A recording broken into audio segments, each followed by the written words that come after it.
నమస్తే. Women's day రోజున మహిళలకు గిఫ్ట్స్ ఇవ్వడానికి తెలంగాణ ప్రభుత్వం రెడీ అయింది. తెలంగాణలో రేవంత్ రెడ్డి సర్కార్ ఏకంగా మహిళల కోసం 4 పథకాలు ఒకే రోజున ప్రారంభించబోతోంది. ఇప్పటికే మహిళలకు ఉచిత బస్సు ప్రయాణం కల్పించినటువంటి ప్రభుత్వం ఇప్పుడు మహిళా సంఘాలతో బస్సులు కొనిపించి వాటిని ఆర్టీసీకి అద్దెకు ఇప్పిస్తోంది. బస్సుల కొనుగోలుకు ప్రభుత్వమే గ్యారంటీ ఇస్తోంది. తొలి దశలో 150 బస్సులను అద్దెకు తీసుకోనుంది ఆర్టీసీ. ఈ పథకాన్ని సీఎం రేవంత్ రెడ్డి సొంత జిల్లా మహబూబ్ నగర్, రవాణా శాఖ మంత్రి పొన్నం ప్రభాకర్ సొంత జిల్లా కరీంనగర్లో ప్రయోగాత్మకంగా అమలు చేయనున్నారు. రెండో దశలో మరో 450 మహిళా సమాఖ్యలకు బస్సులు అందిస్తారు. ఒక్కో బస్సుకు 77,220 అద్దె చెల్లించనున్నారు.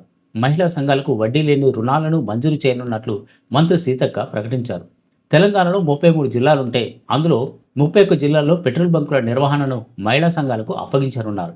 32 జిల్లాల్లో జిల్లాకు 2 మెగావాట్ల చొప్పున 64 మెగావాట్ల సోలార్ విద్యుత్ ప్లాంట్లకు శ్రీకారం చుట్టనున్నారు. మరోవైపు మహిళా నిరుద్యోగుల కోసం ప్రభుత్వం 14,000 అంగన్వాడీ టీచర్లు, హెల్పర్ల పోస్టుల నియామకానికి నోటిఫికేషన్ ఇవ్వనుంది. ఇవి ఉమెన్స్ డే రోజున తెలంగాణ ప్రభుత్వం మహిళలకు ఇవ్వనున్నటువంటి గిఫ్ట్స్. నమస్తే.